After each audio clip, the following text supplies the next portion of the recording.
ونؤمن به ونتوكل عليه ونتوب إليه ونعوذ بالله تعالى من شرور أنفسنا وسيئات أعمالنا من يهده الله فلا مضل له ومن يضلل فلا هادي له ونشهد أن لا إله إلا الله وحده لا شريك له ونشهد أن محمدا عبده ورسوله أرسله بالهدى ودين الحق ليظهره على الدين كله وكفى بالله شهيدا اللهم صل على محمد وعلى آل محمد كما صليت على إبراهيم وعلى آل إبراهيم وبارك على محمد وعلى آل محمد كما باركت على إبراهيم وعلى آل إبراهيم إنك حميد مجيد أما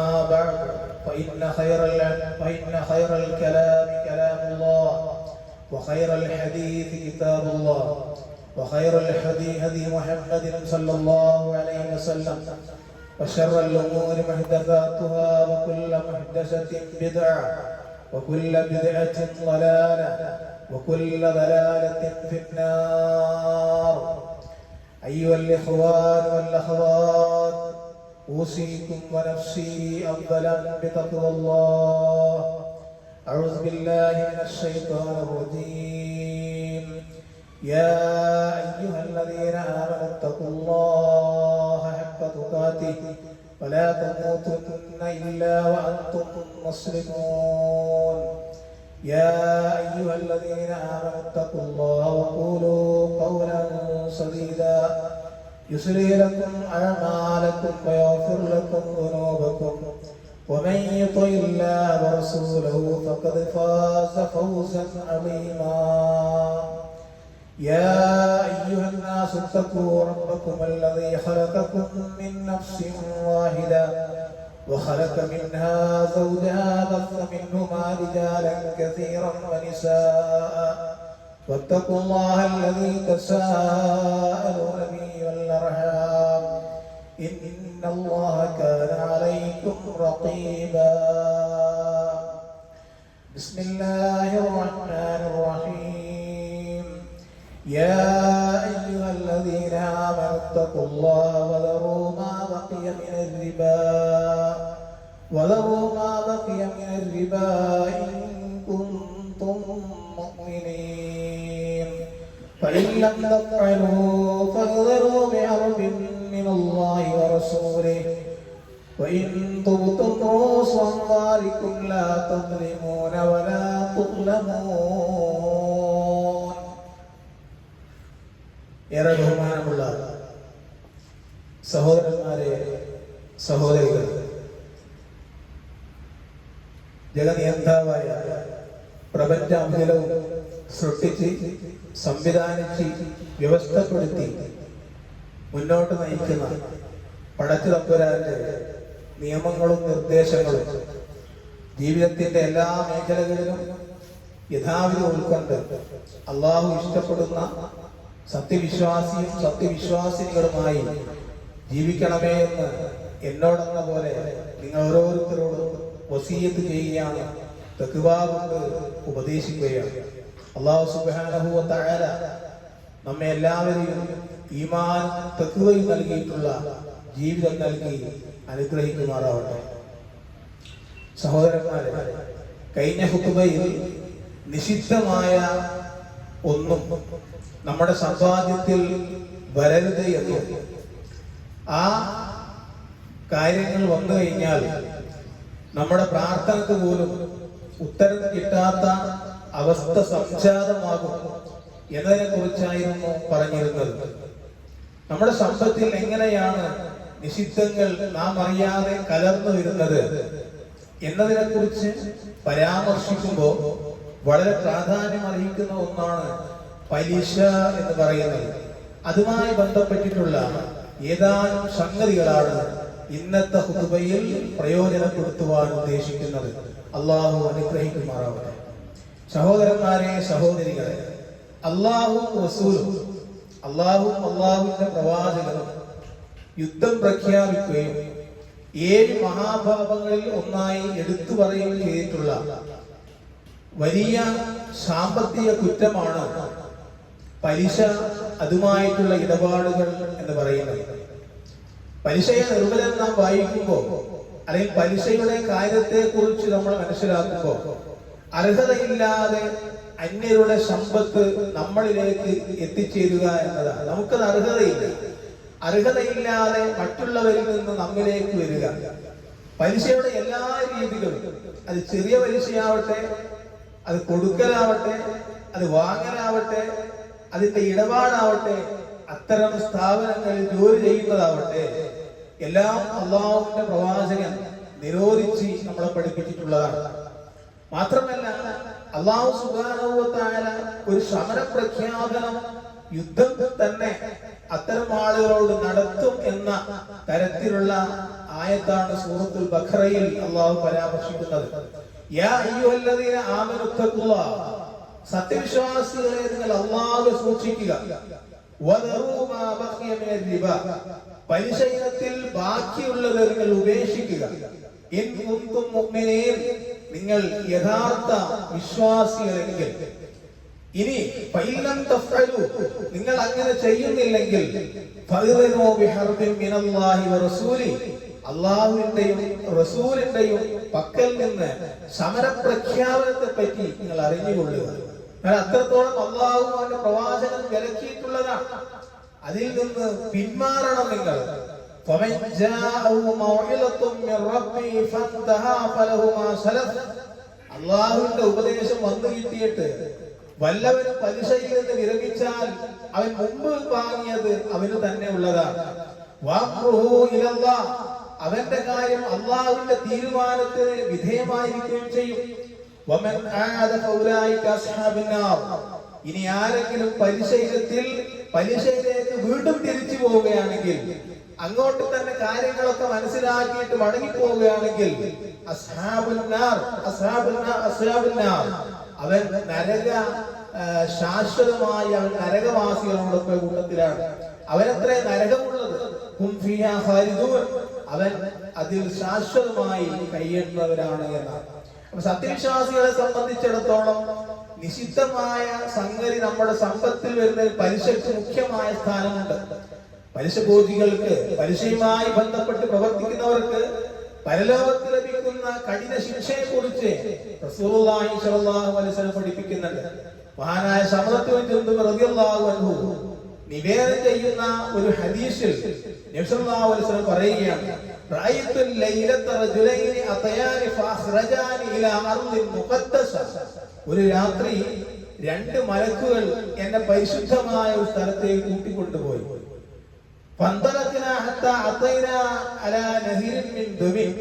അങ്ങനെ നിറയെ രക്തപ്പുഴ ഒരു നദിയുടെ സമീപം ഞങ്ങൾ എത്തി.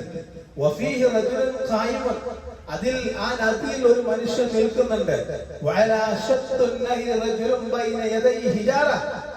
ആ നദിയുടെ കരയിൽ കുറച്ച് കല്ലുകളുമായിട്ട് മറ്റൊരു മനുഷ്യൻ നിൽക്കുന്നുണ്ട്.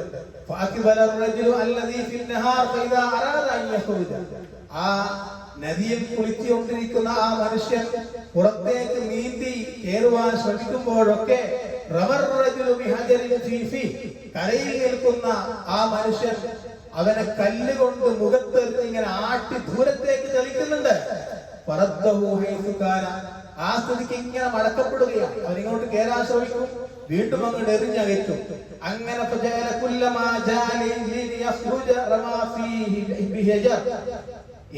എല്ലാ ശ്രമത്തിലും അവൻ ശക്തമായി ഒരു ശ്രമം നടത്തിയിട്ട് അതിൽ പുറത്തേക്ക് കയറാൻ ശ്രമിക്കുമ്പോഴേക്കും ആ ഭാഗത്ത് ഏറുകൾ ഇങ്ങനെ വന്നുകൊണ്ടേയിരിക്കുകയാണ്. അതായതുപോലെ ഇങ്ങനെ ആവർത്തിക്കപ്പെടുകയാണ്. അങ്ങനെ ഇതിങ്ങനെ ആവർത്തിക്കുന്നത് കണ്ടപ്പോൾ കുൽത്തു, ഞാൻ ചോദിച്ചു, ആ നദിയിൽ ഞാൻ കാണുന്ന, അല്ലെങ്കിൽ ഞാൻ ആ നദിയിൽ കാണുന്ന മനുഷ്യൻ ആരാണ് എന്ന് ഞാൻ ജിബ്രീൽ അലൈഹിസ്സലാമിനോട് ചോദിച്ചു. അപ്പോ മലക്ക് പറഞ്ഞു, റിബ, അത് പലിശ പൂജ്യം. ദുനിയാവിൽ വെച്ച് പലിശയുമായി ബന്ധപ്പെട്ട് ജീവിതം നടത്തിയവനാണ് അവൻ. മനുഷ്യനെ സംബന്ധിച്ചിടത്തോളം എന്തുകൊണ്ട് രക്തപ്പുഴയിൽ അവനെ ഇരുത്തി എന്ന് അതിൽ കൊണ്ടുവിട്ടു എന്ന് പറയുമ്പോ നിസ്സഹായനായ മനുഷ്യനിൽ നിന്ന് ദുനിയാവിൽ വെച്ച് അവന്റെ നീരും ചോരയും ഊറ്റിക്കുടിച്ചുകൊണ്ടാണ് പലിശബോധികൾ ജീവിക്കുന്നത് എന്നുള്ളതാണ്. അതുകൊണ്ടാണ് അവൻ രക്തപ്പുഴയിലേക്ക് അവന്റെ അഭയകേന്ദ്രമായിട്ടുള്ളത്. അബൂ സഈദ് ഖുദരി റളിയല്ലാഹു അൻഹു നിവേദനം ചെയ്യുന്ന മറ്റൊരു ഹദീസിലൂടെ റസൂലുള്ളാഹി സ്വല്ലല്ലാഹു അലൈഹി വസല്ലം അതിന്റെ ഗൗരവത്തെ ഉണർത്തുന്നുണ്ട്. റഅയ്തുൽ ലൈലത അസ്റാ ഫിസ്സമാ ഫിസ്സമായ ദഹൈനാ ഇല റഅയ്തുൽ ലൈല അസ്റാ അസ്റാബി ലമ്മൻ ദഹൈനാ ഇല സമാഇ ശാവിയ. എന്റെ മിറാജ് യാത്രയിൽ ഏഴാം ആകാശത്തിലൂടെ ഞാൻ സഞ്ചരിക്കുമ്പോ ഞാൻ ഒരു സമൂഹത്തിന്റെ സമീപത്തെത്തി. അവരുടെ വയറുകൾ സർപ്പഗേഹങ്ങൾ പോലെയാണ്, വലിയ വീടുകൾ പോലെ, അത്രക്കും സമാനമായിട്ടുള്ള ഒരു വയറാണ്. ആ വയറ്റിൽ ധാരാളം സർപ്പങ്ങളുണ്ട്. അവ ആ വയറ്റിൽ നിന്ന് സർപ്പങ്ങൾ ഇങ്ങനെ പുറത്തേക്ക് തലയിട്ടുകൊണ്ടേയിരിക്കുന്നു, പുറത്തേക്ക് ഇങ്ങനെ നോക്കുകയാണ്. ഈ കാഴ്ച കണ്ടപ്പോൾ ഞാൻ ചോദിച്ചു, യാ ജിബ്രീൽ മൻ ഹൗലായി, ജിബ്രീൽ ഇത് ആരാണ്? ഇങ്ങനത്തെ ഒരു ഗതികേടായിട്ടുള്ള മനുഷ്യൻ ആരാണ്? അപ്പോ മലക്ക് പറഞ്ഞു, ഹൗലായി അഖിലത്തുർ റിബാ, പലിശ കൊണ്ട് ഉപജീവനം നടത്തുന്നവരാണ്. ധാരാളക്കണക്കിന് സമ്പത്തുണ്ട്. ആ സമ്പത്തൊക്കെ ബാങ്കിൽ നിക്ഷേപിക്കുന്നു. എന്നിട്ട് മാസാമാസം അതിന്റെ പലിശ മാത്രം വാങ്ങി എന്നിട്ട് അതുകൊണ്ട് ജീവിതം നയിക്കുന്ന ധാരാളക്കണക്കിന് ആളുകൾ ഇന്നും നമ്മുടെ സമൂഹത്തിലുണ്ട്. അപ്പൊ അതിന്റെ ഗൗരവത്തെയാണ് ഹദീസിലൂടെ റസൂലുള്ളാഹി സ്വല്ലല്ലാഹു അലൈഹി വസല്ലം പഠിപ്പിച്ചു തരുന്നത്. അപ്പോ ചെറുതും വലുതുമായിട്ടുള്ള എല്ലാ പലിശയും നമ്മുടെ സമ്പത്തിലേക്ക് കടന്നു വരുന്നതിനെ നാം ഗൗരവമായി കാണും. ഒരു ഏറ്റവും ചെറിയ പലിശയുടെ ഉദാഹരണം എന്ന് പറയുന്നത് പ്രവാചകൻ പഠിപ്പിക്കുന്നുണ്ട്. പലിശയ്ക്ക് 70-ൽ പരം കവാടങ്ങളുണ്ട്, 73-ൽ പരം കവാടങ്ങളുണ്ട്. 73 കവാടങ്ങളാണ് പലിശക്കുള്ളത്. അതിൽ ഏറ്റവും നിസ്സാരമായത് ഒരാൾ തന്റെ മാതാവിനെ വ്യഭിചരിക്കുന്നത് പോലെയാണ്. പലിശ ഏറ്റവും മിതമായ ആ പലിശാന്റെ സമ്പത്തിൽ കടന്നു വരുന്നത് അവന്റെ സ്വന്തം മാതാവിനോട് വ്യഭിചരിക്കുന്നത് പോലെയാണ് ഇത് പ്രവാചകൻ പഠിപ്പിക്കുക. റസൂലുള്ളാഹി പറയുന്ന മറ്റൊരു സംഭവം കൂടെ ഹദീസിൽ റസൂലുള്ളാഹി സ്വല്ലല്ലാഹു അലൈഹി വസല്ലം ഒരിക്കൽ റസൂലുള്ളാഹി സ്വല്ലല്ലാഹു അലൈഹി വസല്ലം ഞങ്ങളോട് ഫത്വ പറയുകയാണ്, ഞങ്ങളോട് ഉപദേശിച്ചുകൊണ്ടിരിക്കുകയാണ്. ആ കൂട്ടത്തിൽ പലിശയെ കുറിച്ച് ഓർമ്മിച്ചു, അതിന്റെ ഗൗരവത്തെ കുറിച്ചും പ്രവാചകൻ പറഞ്ഞു. എന്നിട്ട് റസൂലുള്ള പറയാണ്, പലിശയിലൂടെ ഒരാൾ സമ്പാദിക്കുന്ന ഒരു ദിർഹം കുറ്റത്തിന്റെ കാര്യത്തിൽ അല്ലാഹുവിന്റെ അടുക്കൽ 36 തവണ വ്യഭിചാരത്തിൽ ഏർപ്പെടുന്നതിനേക്കാൾ ഗുരുതരമാണ് എന്നാണ്. അപ്പൊ അത്രയും ചെറിയ ഒരു ഇനമാണെങ്കിലും അതിന്റെ ഗൗരവം ഇസ്ലാമിന്റെ വീക്ഷണത്തിൽ അത്രയും ശക്തമാണ്. ഇന്ന് മനുഷ്യൻ പലിശയ്ക്ക് വേണ്ടി ഓടുന്നു. തങ്ങളുടെ താല്പര്യത്തിന് വേണ്ടി, തങ്ങളുടെ ഇന്ത്യത്വത്തിന് വേണ്ടി ലോണുകളായി മനുഷ്യൻ ജീവിക്കുന്നു. ആ കാലഘട്ടത്തിലാണ്. എന്നിട്ട് അതിനിങ്ങനെ പലിശ അടച്ചുകൊണ്ടേയിരിക്കുന്നു. അതുകൊണ്ട് കഴിയുന്നൊരവസ്ഥ നമ്മുടെ സമൂഹത്തിലുണ്ട്. റസൂലുള്ളാഹി സ്വല്ലല്ലാഹു അലൈഹി വസല്ലം പറഞ്ഞിട്ടുണ്ട്, എല്ലാവർക്കും നമ്മളെപ്പോഴും കേട്ടിട്ടുള്ള ഒരു ഹദീസാണ്. റസൂൽ പറയാണ്, ശപിച്ചിരിക്കും. അള്ളാഹുവിന്റെ പ്രവാചകന്റെ ശാപത്തിന് കാരണമാകുന്നത് പലിശ തിന്നുന്നവൻ, പലിശയുമായിട്ട് അതിനെ കൊണ്ട് സമ്പത്ത് ഉണ്ടാക്കി പലിശയിൽ നിന്ന് ഇങ്ങനെ ജീവിക്കുന്നവൻ, അതിനെ തീറ്റുന്നവൻ, അത് എഴുതി വെക്കുന്നവൻ, അതിന് സാക്ഷ്യം നിൽക്കുന്നവരും.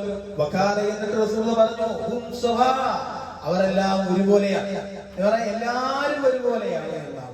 അപ്പൊ വിശന്നു വലഞ്ഞവർ വേറെയൊന്നും കിട്ടാത്തപ്പോ ജീവൻ നിലനിർത്താൻ വേണ്ടി പന്നിമാംസം തിന്നുന്നതിനോടാണ് ഇസ്ലാമിക പണ്ഡിതന്മാർ നിർബന്ധിതാവസ്ഥയെ പലിശയെ വിശേഷിപ്പിച്ചത്.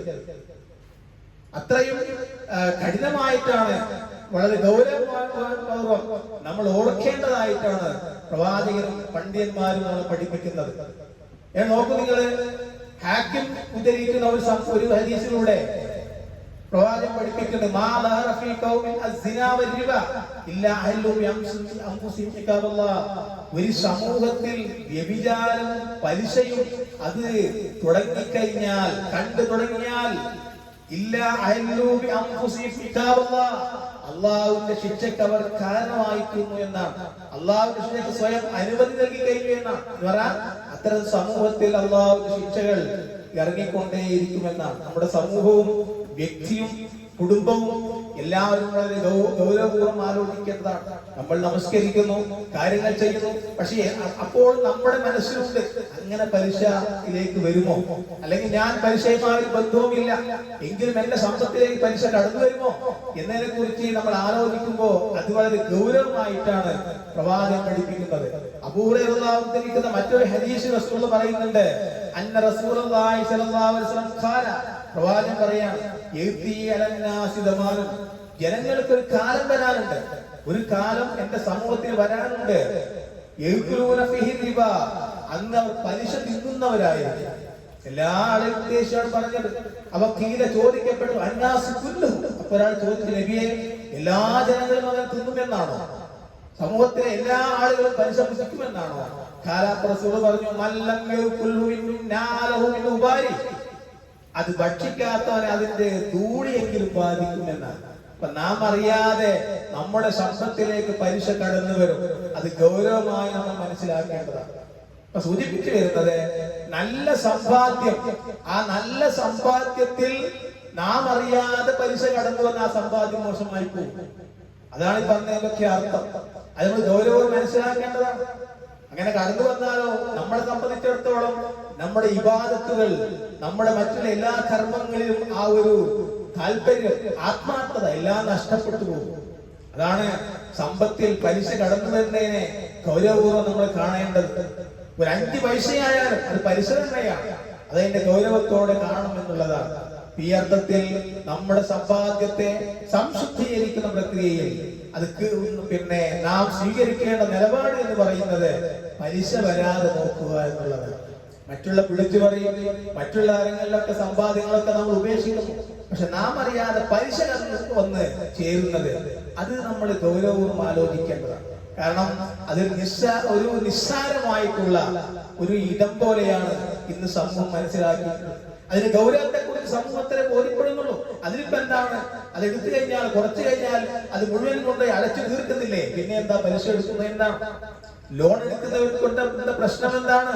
അതെല്ലാം കഴിഞ്ഞ് നല്ല ജോലിയുണ്ട്, എല്ലാം ഉണ്ട്. പക്ഷെ അതെല്ലാം നിർവഹിച്ചു കഴിഞ്ഞതിന് ശേഷം ആ എടുത്തതിന്റെ ഇരട്ടി അങ്ങോട്ട് അടയ്ക്കുന്നില്ലേ? അടച്ചു കഴിഞ്ഞാൽ അതിന്റെ ബാധ്യത തീർന്നല്ലോ. അപ്പൊ ആ പിന്നെ അടക്കുവാനുള്ളത് പിന്നെ കഴിവുണ്ടായതുകൊണ്ടല്ലേ എടുക്കുന്നത് എന്നൊക്കെ വിചാരിക്കുന്ന മനുഷ്യനെ സംബന്ധിച്ചിടത്തോളം അത് കാര്യമാണ്. പക്ഷേ നീ അത് അടക്കുന്നുകൊണ്ടിരിക്കുമ്പോ ആ പലിശയെ പ്രോത്സാഹിപ്പിക്കുകയാണ്. ആ പലിശക്ക് വേണ്ടി നീ മത്സരിച്ചു കൊണ്ടിരിക്കുകയാണ്.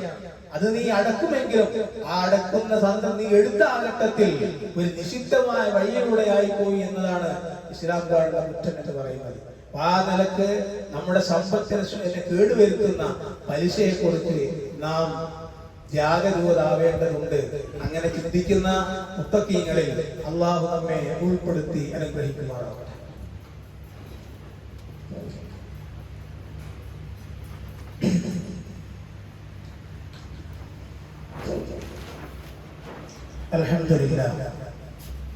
അൽഹംദുലില്ലാഹ് റബ്ബിൽ ആലമീൻ والعاقبة للمتقين ولا عدوان إلا على الظالمين.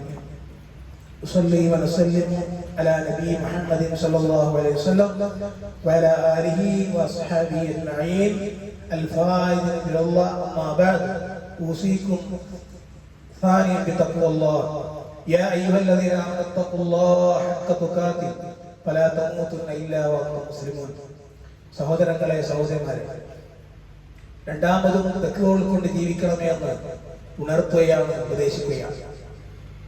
അപ്പോ സമ്പത്ത് കേടുവരുന്ന ഒരു മേഖലയെ കുറിച്ചാണ് പറഞ്ഞത്. ഇനി നമ്മൾ അറിയാതെ നമ്മുടെ സമ്പത്ത് ശുദ്ധീകരണം നടക്കുന്ന ഒരു പ്രക്രിയ കൂടിയുണ്ട്. നാം സമ്പാദിക്കുന്ന ധനം അത് ശുദ്ധീകരിച്ചു കൊണ്ടുവരുവാനുള്ള പ്രക്രിയ, അതിലൊന്നാണ് സകാത്ത് എന്ന് പറയുന്നത്. മറ്റത് സ്വതക്കയാണ്. സകാത്ത് കൊല്ലം കണക്കാക്കുമ്പോൾ കൊല്ലം കണക്ക് പൂർത്തിയാകുമ്പോൾ അത് കൊടുത്തു വീട്ടുക, അപ്പോൾ ധനം ശുദ്ധീകരിക്കപ്പെടും. മറ്റൊന്ന് സ്വതക്കകളാണ്. സ്വതക്ക എന്ന് പറയുന്നത് എല്ലാ കാലത്തുമുണ്ട്, സകാത്ത് കണക്ക് പൂർത്തിയാകുമ്പോൾ മാത്രമാണ്. അപ്പോ ഈ സ്വതക്കക്ക് നമ്മുടെ സമ്പാദ്യത്തെ തിന്മകളിൽ നിന്ന് രക്ഷപ്പെടുത്തുവാൻ സാധിക്കും. എന്ന് പറഞ്ഞാൽ നമ്മുടെ സമ്പാദ്യം നിഷിദ്ധമായ മാർഗത്തിലേക്ക് പോകുന്നത് തടയാൻ സ്വതക്ക കൊണ്ട് സാധിക്കുമെന്നാണ്. വലിയ ശ്രേഷ്ഠതയും അതിനുണ്ട്, വലിയ സ്ഥാനവും ഇസ്ലാമിന് കൊടുക്കുന്നുണ്ട്. അബൂ ഹുറൈറ റളിയല്ലാഹു നിവേദന ഹദീസിൽ റസൂലുള്ളാഹി സ്വല്ലല്ലാഹു അലൈഹി വസല്ലം പറയുകയാണ്, മൻ തസദ്ദഖ ബിഇദ്ലി തംറത്തിൻ മിൻ കസ്ബിൻ ത്വയ്യിബിൻ വലാ യുഖ്ബലുല്ലാഹു ഇല്ലാ ത്വയ്യിബ. വല്ലവരും തന്റെ പരിശുദ്ധമായ സമ്പാദ്യത്തിൽ നിന്ന് ഒരു കാരക്കയുടെ അത്ര അളവ് കണ്ട് ദാനം ചെയ്താൽ വലാ യുഖ്ബലുല്ലാഹു ഇല്ലാ ത്വയ്യിബ, പരിശുദ്ധമായത് മാത്രമേ അല്ലാഹു സ്വീകരിക്കൂ. ദാനം ചെയ്യുന്നത് പരിശുദ്ധമായിരിക്കണം. അങ്ങനെ പരിശുദ്ധമായത് മാത്രം അവന് കാരക്കയുടെ അത്ര ദാനം ചെയ്താൽ അല്ലാഹു സുബ്ഹാനഹു വ തആല അവന്റെ വലത് കൈ കൊണ്ട് അത് സ്വീകരിക്കും. പിന്നെ അതിനെ വളർത്തിക്കൊണ്ടേയിരിക്കും. ആരാണോ കൊടുത്തത് ആ കൊടുത്തവൻ അതിനെ അല്ലാഹു വളർത്തിക്കൊണ്ടേയിരിക്കും. ഒരാൾ തന്റെ കുതിരക്കുട്ടിയെ വളർത്തുന്നത് പോലെ അവനെ അല്ലാഹു വളർത്തിക്കൊണ്ടേയിരിക്കും. ഒരു പർവ്വതത്തോളം വലുപ്പമാകുന്നത്. ഒരു നിസ്സാരമായതേ കൊടുത്തിട്ടുള്ളൂ, പക്ഷെ അവനിങ്ങനെ എന്താ പറയുക, അവന്റെ സമ്പത്തിൽ ഇങ്ങനെ വർധനവ്, അവന്റെ സാമ്പത്തികമായ വളർച്ച, അതുപോലെ നിഷിദ്ധമായ കടന്നുകൂടൽ, ഇതിൽ നിന്നൊക്കെ അല്ലാഹു ഒരു സംരക്ഷണം അവന് കൊടുക്കുമെന്നാണ് പറഞ്ഞതിന്റെ അർത്ഥം. മാത്രമല്ല ദാനശീലർക്ക് അല്ലാഹുവിന്റെ പ്രത്യേകമായ കാരുണ്യമുണ്ട്, അനുഗ്രഹമുണ്ട്. അത് അവരറിയാതെ അവരിലേക്ക് ചൊരിഞ്ഞുകൊണ്ടേയിരിക്കും. റസൂലുള്ളാഹി പറയാ, ഇന്ന സദഖത തുത്ഫിഉ അൻ-നഹിരിയ ഹർറൽ ഖുബൂർ. നിശ്ചയം ദാനം അതിന്റെ ആളുകളിൽ നിന്ന് ഖബറുകളിലെ ഉഷ്ണത്തെ കെടുത്തി കളയും. ഖബറിൽ വല്ലാതെ ചൂടുണ്ടാവും, ഉഷ്ണമായിരിക്കും.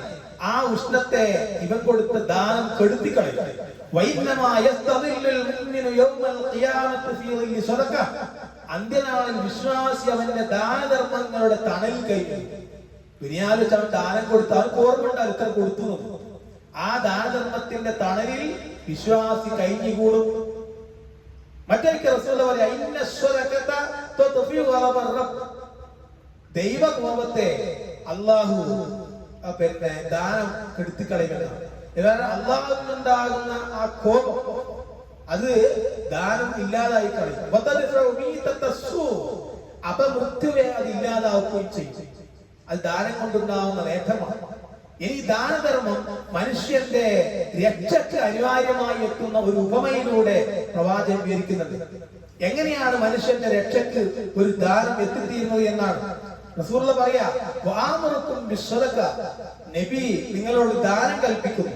വമസലു ദാലിക, അതിന്റെ ഉപമ കമസലു റജുലിൻ നസറഹുൽ അദു. ഒരു മനുഷ്യനെ അയാളുടെ ശത്രുക്കൾ ബന്ധനസ്ഥനാക്കി.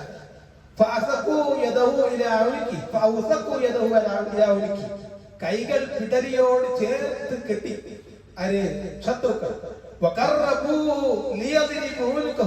അങ്ങനെ അയാളുടെ തല വെട്ടാനായി അവർ അയാളെ സമീപിച്ചു. അന്നേരം ഈ മനുഷ്യൻ അവരോട് ചോദിക്കുക, മോചനദ്രവ്യം നൽകിയാൽ നിങ്ങൾ എന്നെ വിട്ടേക്കുമോ? വല്ല മോചനദ്രവ്യവും നൽകിക്കഴിഞ്ഞാൽ നിങ്ങൾ എന്നെ വിട്ടേക്കുമോ എന്ന് ആ മനുഷ്യൻ ചോദിക്കുകയാണ്. അങ്ങനെ കയ്യിലുള്ള ചെറുതും വലുതുമായ സർവ്വതും അയാൾ ദാനം ചെയ്തു. ഒടുവിൽ അയാൾ മോചനാവുകയും ചെയ്തു എന്ന് പറഞ്ഞ എന്താ അർത്ഥം? നാളെ പരലോകത്ത് വല്ലാത്ത പ്രതിസന്ധിയും പ്രയാസവും മനുഷ്യൻ അനുഭവിച്ചുകൊണ്ടിരിക്കുക. കണക്കിനെ നോക്കിയവനായി അസ്വസ്ഥനാവുകയാണ്. അപ്പൊ ആ സമയത്ത് അവനെ രക്ഷക്ക് അവൻ കൊടുത്തിട്ടുള്ള ദുനിയാവിൽ കൊടുത്തിട്ടുള്ള ഈ ധനം, ഈ ധർമ്മം, ഈ ദാനം അവനെ രക്ഷക്കെത്തുമെന്നാണ് പറഞ്ഞതിന്റെ അർത്ഥം. ഇമാം മുസ്ലിം റിപ്പോർട്ട് ചെയ്ത ഒരു സംഭവമുണ്ട്. നബി സല്ലല്ലാഹു അലൈഹി വസല്ലം അനുജന്മാർക്ക് പറഞ്ഞ ഒരു ഗുണപാഠത്തിന്റെ കഥ റസൂലുള്ളാഹി സ്വല്ലല്ലാഹു അലൈഹി വസല്ലം വിവരിക്കുകയാണ്. ബൈനമാ റജുലുൻ യംശി ഫലാത്തി മിനൽ അർദ്. ബൈന റജുലുൻ യംശി ഫലാത്തി മിനൽ അർദ്. ഒരിക്കൽ ഒരാൾ മരുഭൂമിയിലൂടെ നടക്കുകയാണ്. സഹീഹ് മുസ്ലിമിലെ ഒരു ഹദീസാണ്. മരുഭൂമിയിലൂടെ മനുഷ്യൻ നടക്കുക. ഫസമിയ സൗതൻ ഫി സഹാബ. അങ്ങനെ മേഘങ്ങളിൽ നിന്ന് അവൻ ഒരു അശരീരി കിട്ടും. ആളില്ലാതെ ശബ്ദം കേൾക്കുക, അതിനാണ് അശരീരി. മേഘം കേൾക്കും, ആ മനുഷ്യന് അശരീരി കേട്ടു.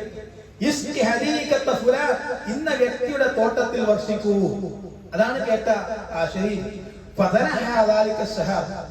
അങ്ങനെ ശേഷം എന്ത് ചെയ്തു? മേഘം അവിടുന്ന് നീങ്ങിപ്പോയി. അങ്ങനെ ആ വരണ്ടുണങ്ങിയ പ്രദേശത്ത് അത് ധാരാളമായിട്ട് എന്ത് ചെയ്തു? വർഷിക്കുകയും ചെയ്തു.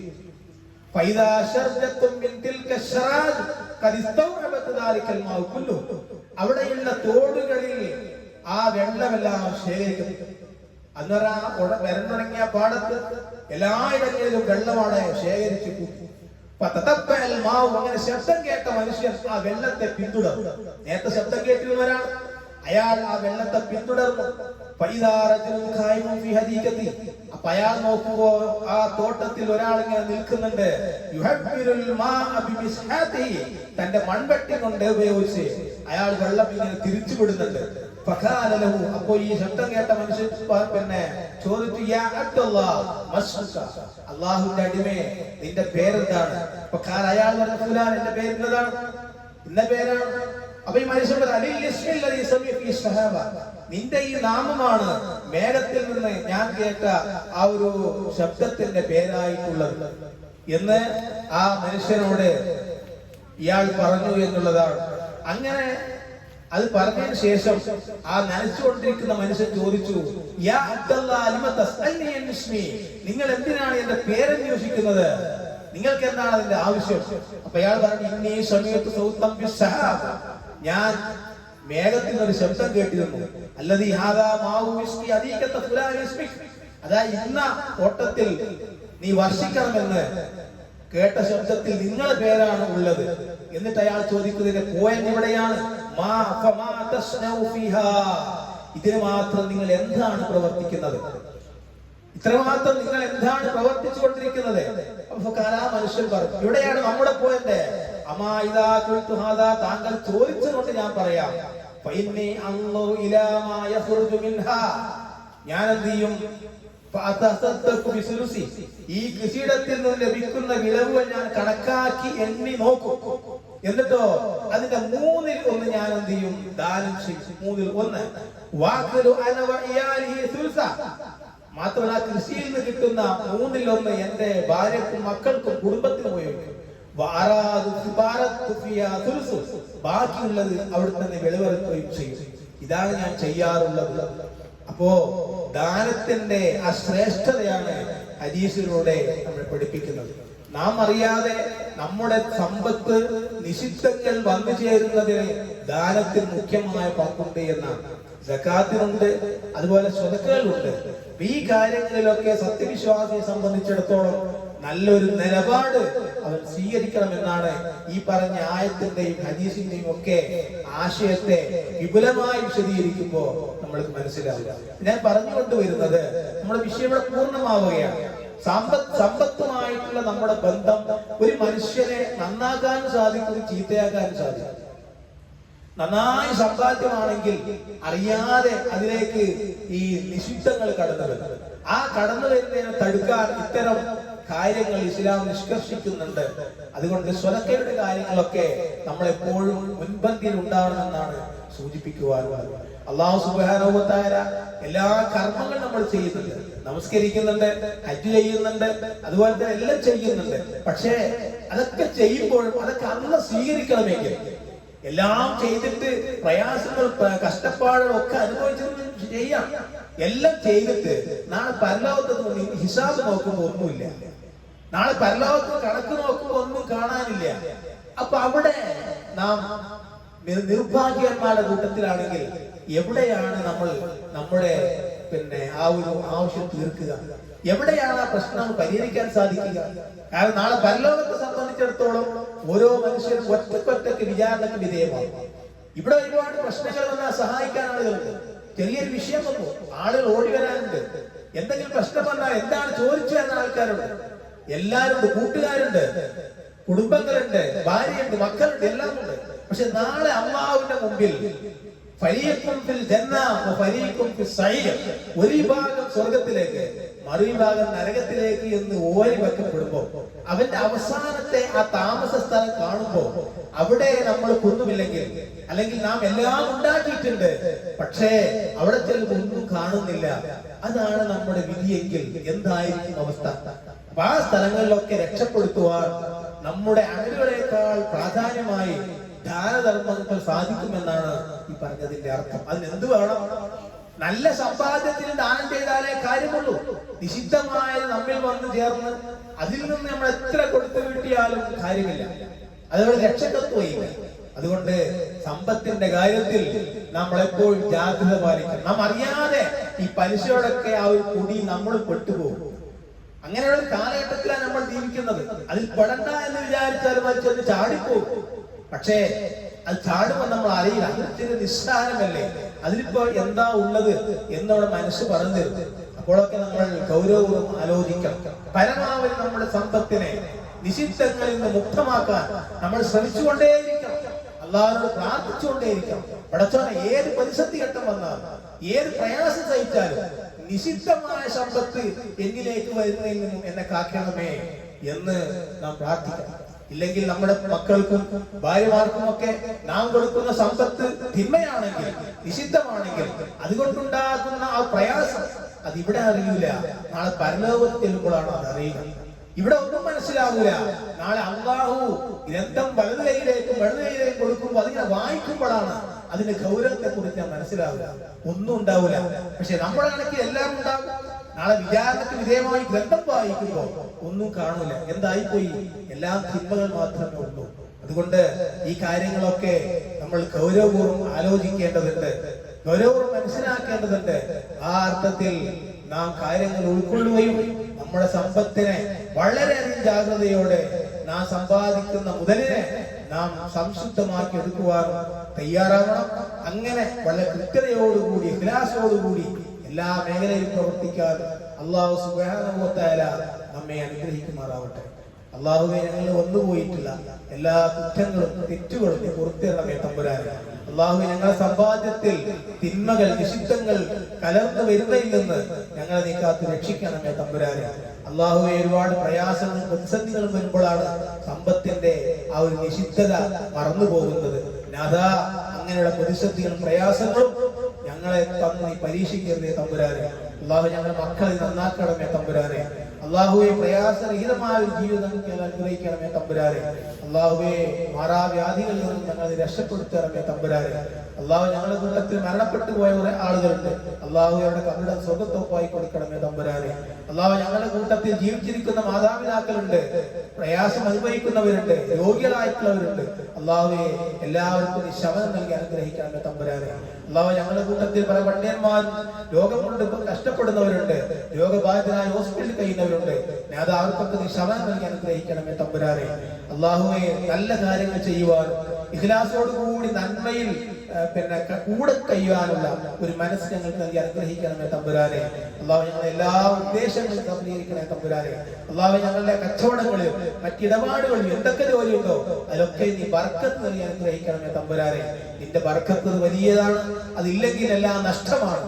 അല്ലാഹുവേ, ബർക്കത്ത് നൽകി അനുഗ്രഹിക്കണമേ തമ്പുരാനെ. അല്ലാഹുവേ, ഞങ്ങൾ ഒരു മൂലക്ക് ഇരുത്തിക്കളയുന്ന പ്രയാസം നിറഞ്ഞ രോഗങ്ങളെ കൊണ്ട് പരീക്ഷിക്കരുതേ തമ്പുരാനെ. അല്ലാഹുവേ, ഒരാളെയും വിദ്വേഷത്തെയും അതുപോലെ തന്നെ വെറുപ്പോടുകൂടെയും കാണേണ്ടുന്ന അവസ്ഥയിൽ നിന്ന് ഞങ്ങൾ രക്ഷപ്പെടുത്തണമേ തമ്പുരാനെ. അല്ലാഹുവേ, വിജ്ഞാനം പകരാനും വിജ്ഞാനം പകർന്നു കൊടുക്കുവാനും ഞങ്ങൾക്ക്, ഞങ്ങളുടെ പണ്ഡിതന്മാർക്ക് നീ ദീർഘായുസ്സും കഴിവും ആഫിയത്തും നൽകി അനുഗ്രഹിക്കണമേ തമ്പുരാനെ. اللهم اغفر للمؤمنين والمؤمنات المسلمين والمسلمات الأحياء منهم والأموات إنك مجيب الدعوات وقاضي الحاجات. ربنا تقبل منا إنك أنت السميع العليم وتب علينا إنك أنت التواب الرحيم واغفر لنا يا غافر المذنبين وارحمنا بأنوار رحمتك يا أرحم الراحمين. الله أكبر.